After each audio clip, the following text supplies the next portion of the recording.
여러분 안녕하십니까? 전용훈입니다. 오늘은 주역점 치는 법에 대해서 좀 자세히 말씀을 드릴까 합니다.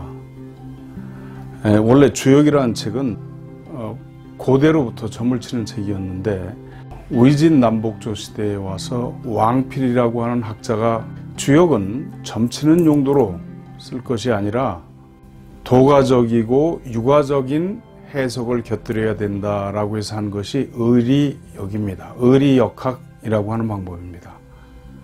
그 후로 많은 사람들이 주역을 공부하면서 실제로는 점을 치지만 겉으로 표면적으로는 점을 치지 않는 것처럼 행동을 해왔습니다.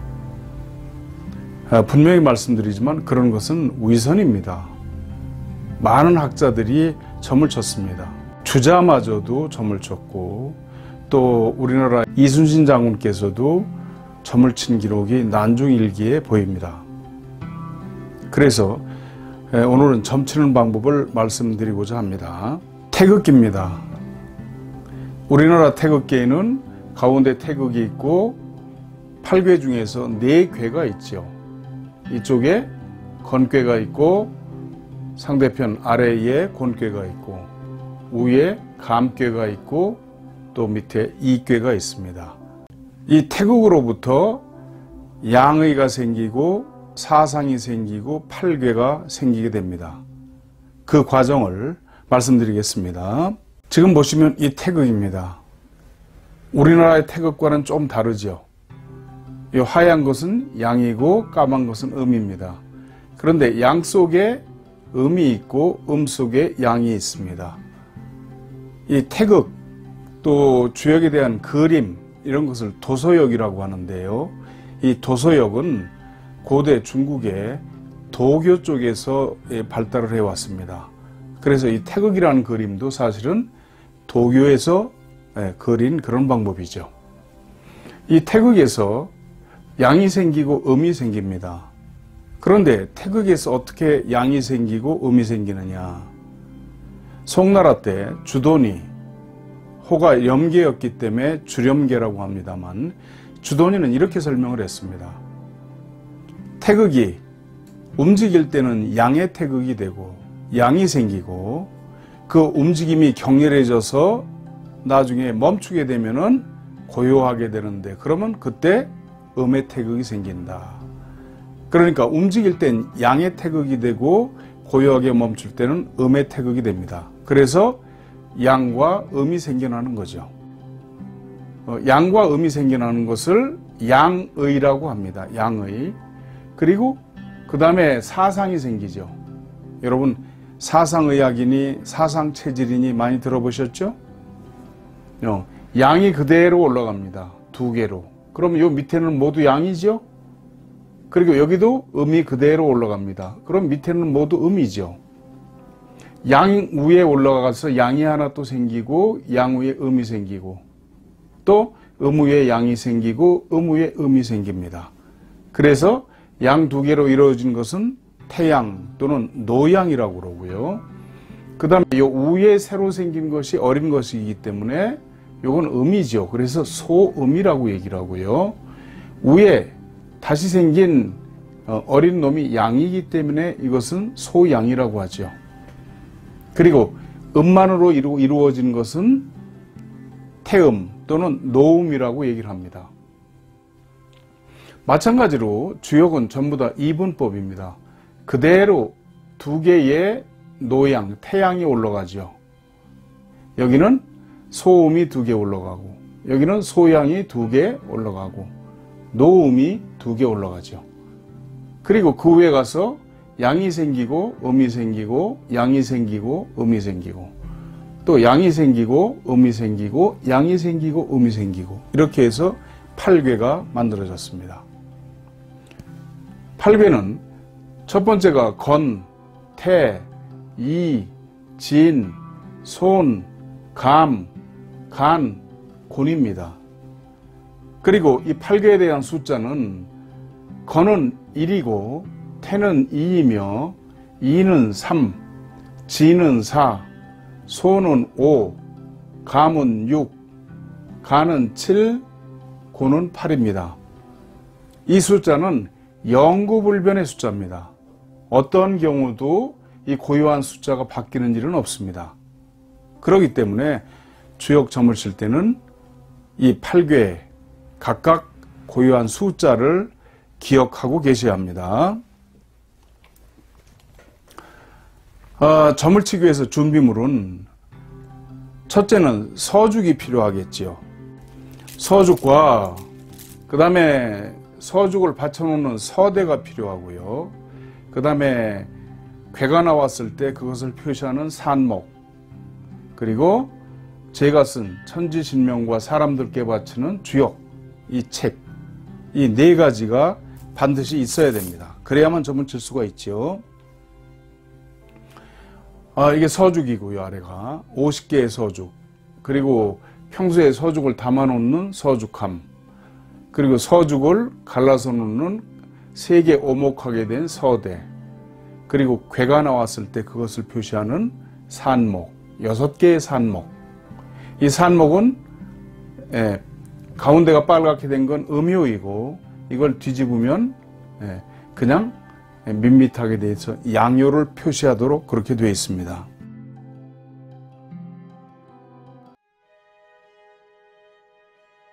그리고 이 책이 바로 제가 쓴 천지신명과 사람들께 바치는 주역, 전용원 그렇게 돼 있죠.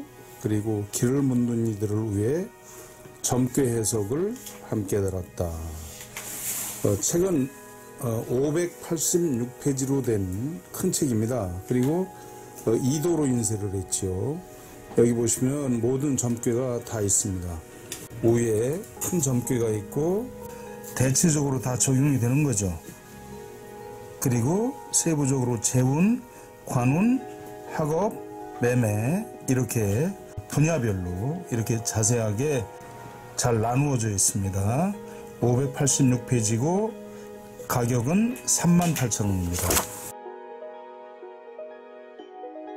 점을 칠 때 복구원칙이라고 하는 것이 있습니다. 반드시 이걸 지켜야 제대로 된 점괘를 얻을 수가 있습니다. 첫째는 동일한 문제로 2번 이상 점치지 않습니다. 내가 원하는 문제가 내가 원하는 해답이 나오지 않았다 그래서 2번, 3번 점치는 것은 신에 대한 모독이므로 제대로 점괘를 얻을 수 없습니다.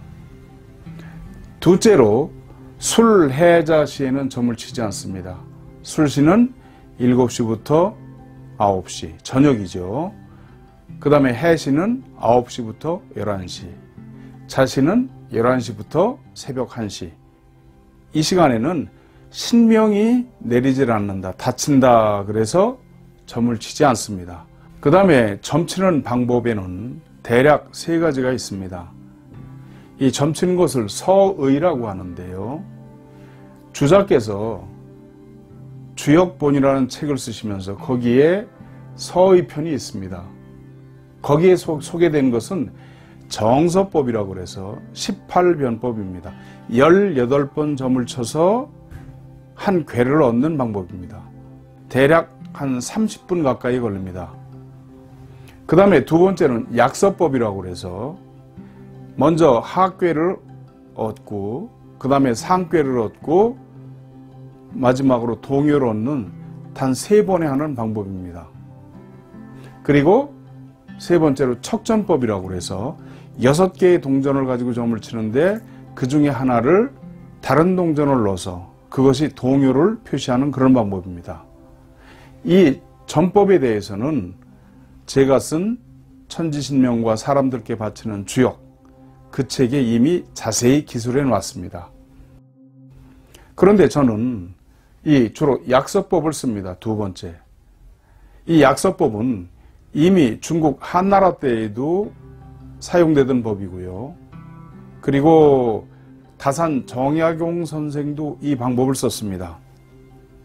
그리고 지금 보고 계신 일본의 고도 탄상 다카시마 카에몬이라고 하는 분인데 1832년부터 1914년까지 사신 분입니다.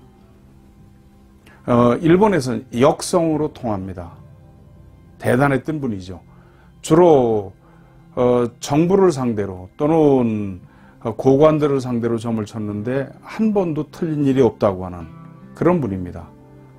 저분이 쓴 책이 고도역단인데 그걸 저희 월간역학에 쭉 번역해서 실었고 한 권의 책으로 묶여져 있습니다. 필요하시면 신청하시기 바라고요. 이 약서법으로 점치는 방법은 첫 번째는 하악괴를 구합니다. 그리고 두 번째 상괴를 구하고 세 번째 동요를 구하는 그런 방법입니다. 점을 치시기 전에 충분히 내 판단으로 해결이 가능한 것은 점을 치지 않습니다. 도저히 내가 내 판단으로는 결정을 할 수 없다 하는 문제만 점을 칩니다. 그리고 점을 칠 때는 그 문제에 몰입을 한 다음에 점을 칩니다. 제가 한번 점 치는 것을 보여드리겠습니다. 네, 점을 치기 전에는 앞서서 말씀드린 바와 같이 점을 치고자 하는 문제에 집중을 하죠. 집중을 하고 그 다음에 향 앞에서 뚜껑을 열어서 손에 향을 가볍게 발라주고요. 그 다음에 서죽은 50개죠. 이 50개에서 일단 50개를 뽑아서 이 중에서 하나를 뽑아서 서죽통에 낍니다. 이게 태극을 가른다 말씀드렸죠. 상괴, 하괴는 각각 8개씩 덜어내고 그리고 동요는 6개씩 덜어내는 겁니다. 점치고자 하는 문제에 집중을 한 후 서죽을 약간 부채살처럼 펴서 이마에 대고 호흡을 멈추고 정신이 하나가 됐을 때 나누죠. 이 오른손에 있는 것은 서대에 오른쪽에 내려놓습니다. 이것을 지책이라고 합니다. 그리고 왼손에 드는 것을 천책이라고 합니다. 여기서 하나를 뽑아서 새끼손가락에 끼는데 이것을 인책이라고 합니다. 그 다음에 8개씩 세나갑니다. 왜냐하면 1은 건이고 2는 태고 3은 이, 사, 진, 오, 손, 6, 감, 7, 간, 8, 곤 그렇죠. 그러니까 8개씩 덜어냅니다. 둘, 넷, 여섯, 여덟, 둘, 넷, 여섯, 여덟, 둘, 넷, 여섯, 그리고 새끼손가락에 꼈던 인체까지 합치면 나머지 숫자가 7이 됩니다. 그러면 7은 간이죠. 간이면 지금 이쪽이 양이고요. 이걸 뒤집어서 가운데 빨갛게 된 데가 음이죠. 그럼 이걸로 간을 맞춥니다. 보시기 좋도록 간꾀는 여러분 입장에서 보시면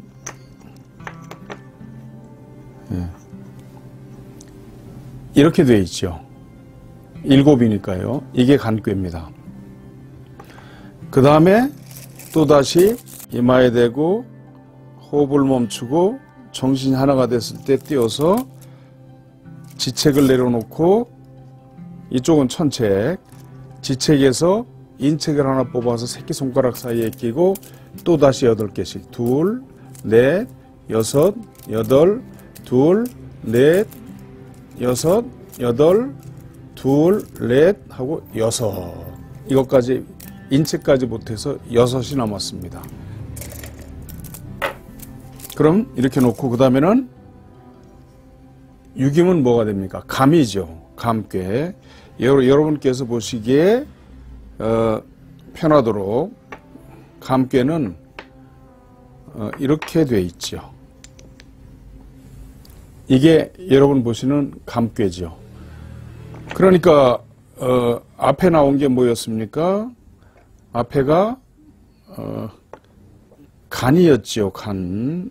그러면 위꾀는 감이 되고요. 수. 그리고 먼저 나왔던 간꾀가 아랫꾀가 되죠. 그래서 수산건이 됐습니다. 이걸 나란히 이렇게 놓고요. 그 다음에 이번에는 동요를 구해야죠.